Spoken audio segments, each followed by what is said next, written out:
Hello friends, welcome to Bhagavathi lifestyle. இன்றைக்கி என்ன விலாகுன்னு பார்த்தீங்கன்னா ரொம்ப டிஃப்ரெண்ட்டான விலாகு. ஸோ என்னன்னு பார்த்தீங்கன்னா, எங்கள் தங்கச்சி பாப்பா புஷ்பவதி ஆனால் ஏற்கனவே நான் ஒரு லாங் வீடியோ ஒன்று போட்டிருக்கேன். ஸோ பார்க்காதவங்க போய் பாருங்கள். ஸோ பாப்பாவை வந்து நாங்கள் இன்றைக்கி வீட்டுக்கு அழைச்சிக்கிறோம். ஸோ அதை பற்றியான விலாக் தான்.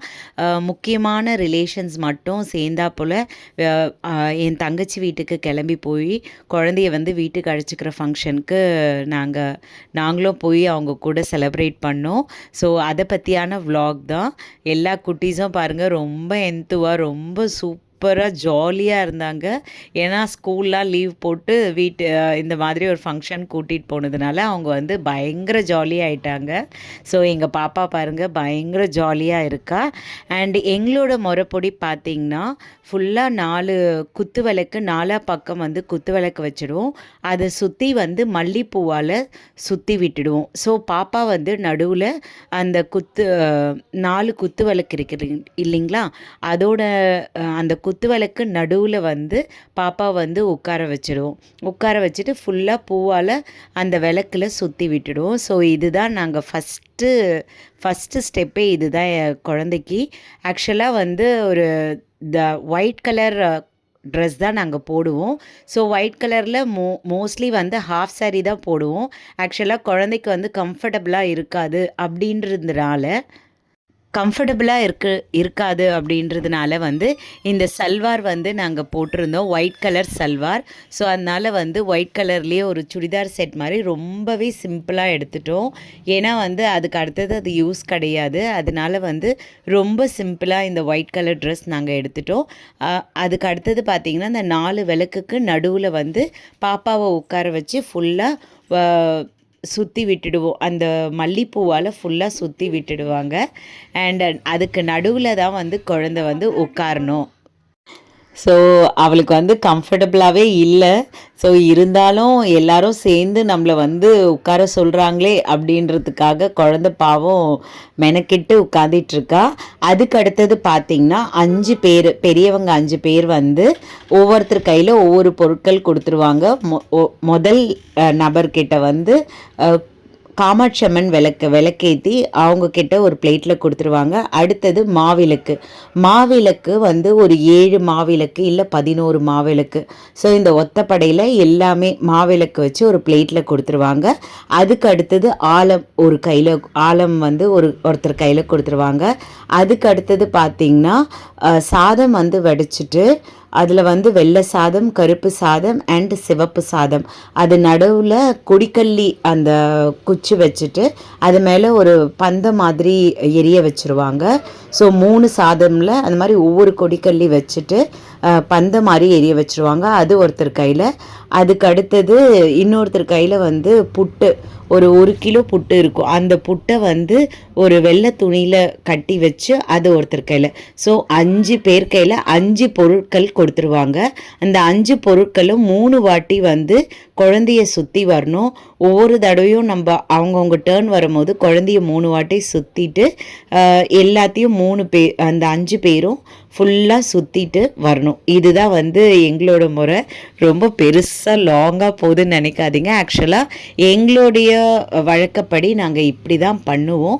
ஸோ அதனால தான் உங்ககிட்ட கொஞ்சம் டீட்டெயிலாக சொல்கிறேன். ஸோ வெறுப்பாகுதுன்னு நினைக்காதீங்க ப்ளீஸ். அண்ட் இந்த மாதிரி தான் வந்து நாங்கள் சுற்றி விடுவோம். அதுக்கடுத்தது 3 சுற்று முடிஞ்ச வாட்டி இந்த கொடிக்கல்லியில் அந்த 3 சாதம் இருக்குது இல்லைங்களா, அந்த கலர் சாதம் அண்ட் இந்த விளக்கு இதெல்லாம் வந்து எடுத்துகிட்டு வெளியே போயிடுவாங்க. 3 ரவுண்ட் குழந்தைய சுற்றிட்ட வாட்டி எடுத்துகிட்டு வெளியே போயிடுவாங்க. அதுக்கு அடுத்தது லாஸ்ட் என்னென்னா அந்த புட்டு வச்சுருக்கோம் இல்லைங்களா, அவங்க மட்டும் அப்படியே இருக்கணும். அந்த புட்டை வந்து குழந்தைய குனிய வச்சு முதுகில் வந்து 3 வாட்டி சுற்றி விடுவாங்க. ஸோ இதுதான் எங்களுடைய வழக்கம். ஸோ நீங்கள் எப்படியெல்லாம் வந்து வீட்டுக்கு அழைச்சிப்பீங்க, என்ன வழக்கப்படி வீட்டுக்கு அழைச்சிப்பீங்க அப்படின்னு சொல்லிட்டு கண்டிப்பாக எனக்கு கமெண்ட் பண்ணோம். ஸோ எனக்குமே தெரியாது, இதுதான் ஃபர்ஸ்ட் டைம்ன்றதுனால எங்களுக்குமே வந்து ஒரு டிஃப்ரெண்ட்டாக இருக்குது. அதாவது பெரியவங்க என்னென்னலாம் சொல்கிறாங்களோ அதன்படி நாங்களுமே ரெடி ஆகிட்டு நாங்கள் வந்து அதன்படி தான் வந்து அந்த வழக்கத்தில் தான் நாங்கள் செஞ்சிட்ருக்கோம். ஸோ எங்களுக்குமே இது கொஞ்சம் புதுசாக இருக்குது. ஆக்சுவலாக வந்து இது அடிக்கடி நடக்க போகிறதில்ல.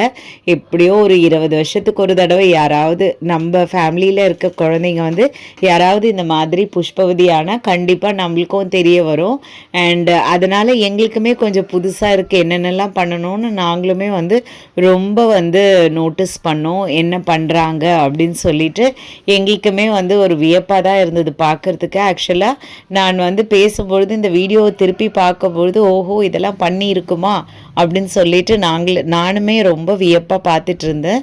சரி, அப்போ தான் எனக்குமே ஓ நம்ம பாப்பாக்கும் இப்படி தான் பண்ணோம் இல்லையா அப்படின்னு சொல்லிட்டு எனக்கு வந்து ஒரு ரீவைண்ட் வந்துடுச்சு. அப்புறமா வந்து பாப்பாக்கே ரொம்ப போர் அடிச்சிருச்சு, என்ன பண்ணுறாங்கன்னே கண்டிப்பாக குழந்தைக்கு ஒன்றுமே புரியல. அவள் பார்த்து என்னை சிரிச்சிட்டு இருந்தா.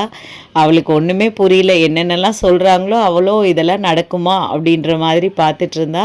அவங்க அம்மாவும் அப்படியே வியப்பாக பார்த்துட்டு இருந்தாங்க. நான் சொன்னேன் இல்லைங்களா, புட்டை வந்து இந்த மாதிரி குனியை வச்சு பாப்பாவோட முதுகில் 3 வாட்டி தட்டி விடுவாங்க. எத்தனை பேர் சுற்றுனாங்க, ஒரு 5 பேர் சுற்றுனாங்க இல்லைங்களா, அந்த 5 பேரும் வந்து குழந்தைய வந்து குனியை வச்சு இந்த மாதிரி முதுகில் வந்து 3 வாட்டி டேப் பண்ணுவாங்க. ஆக்சுவலாக குழந்தைய வந்து அந்த புட்டால் சுற்றி விட்டுட்டு அதுக்கு அடுத்தது தான் குனியை வச்சு இந்த மாதிரி சுற்றி விடுவாங்க. ஸோ பாருங்கள், என்னோட மாமா பொண்ணு வந்து அடிக்கிறதுக்கே போயிட்டா சும்மா விளையாட்டுக்கு. அதுக்கு அடுத்தது அவளை வந்து வெறுப்பேற்றணும் அப்படின்றதுனால அந்த மாதிரி ஒரு ஜோனுக்கு போயிட்டா. அதுக்கு அடுத்தது எல்லாருமே கரெக்டாக அவங்கவுங்க விஷயத்த கரெக்டாக பண்ணிட்டாங்க. குழந்தைக்கு ஒன்றுமே புரியல. அவளுக்கு வந்து ஒரு மாதிரி நர்வஸாகவும் இருந்தது, ஒரு புதுசாகவும் இருந்தது. ஏதோ பண்ணுறாங்க, அவங்க சொல்கிறபடி நம்ம கேட்டுக்கலாம் அப்படின்ற மாதிரி அந்த ஜோனுக்கு போயிட்டா. அதுக்கு அடுத்தது ஆழம் சுற்றி விட்டுட்டு குழந்தைய மனை மேலே இருந்து எழுப்பி விட்டுடுவாங்க. ஸோ எங்களுடைய முறைப்படி இப்படி தான் நாங்கள் வந்து வீட்டுக்கு அழைச்சிக்கணும். ஸோ இவ்வளோ நேரம் என்னோடய வீடியோவை பொறுமையாக பார்த்ததுக்கு ரொம்ப ரொம்ப நன்றி. Please subscribe my channel. என்ன மாதிரியான ஹவுஸ் ஒய்ஃபை நீங்கள் தான் வந்து இந்த சோஷியல் மீடியாவில் வெல்கம் பண்ணணும். அப்போ தான் என்னாலையும் இந்த மாதிரி நிறைய வீடியோஸ் அப்லோட் பண்ண முடியும். Please subscribe my channel and like and share பண்ணுங்கள் அண்ட் கமெண்ட் பண்ணுங்கள். உங்களோட ஒவ்வொரு கமெண்ட்டும் எனக்கு மிகப்பெரிய வந்து ஒரு வேல்யூ. அது நான் என்னென்னலாம் பண்ணுறேன், இதெல்லாம் கரெக்டாக பண்ணுறேனா அப்படின்னு சொல்லிட்டு எனக்கும் அப்போ தான் தெரிய வரும். ஸோ இவ்வளோ நேரம் என்னோடய வீடியோவை ரொம்ப ரொம்ப பொறுமையாக பார்த்ததுக்கு ரொம்ப ரொம்ப நன்றி. ஆக்சுவலாக எல்லாருமே சங்கமம் ஆயிருந்தோம் பார்த்தீங்களா. குழந்தைக்கு வந்து ஆழம்லாம் சுற்றி விட்டு நாங்கள் மனை மேலே இருந்து எழுப்பி விட்டுடுவோம். எங்கள் மாமி தான் பண்ணுவாங்க, எங்கள் மாமாவோட ஒய்ஃப் இவங்க. ஸோ அவங்க தான் வந்து எல்லாம் நிறைய இன்ஸ்ட்ரக்ஷன்ஸ்லாம் சொல்லிகிட்டு இருந்தாங்க. இப்படி தான் நடக்கணும், இப்படி தான் பண்ணணும் அப்படின்னு சொல்லிட்டு அவங்க தான் மெனக்கிட்டு எல்லாமே பண்ணாங்க. தேங்க்யூ ஃபார் வாட்சிங்.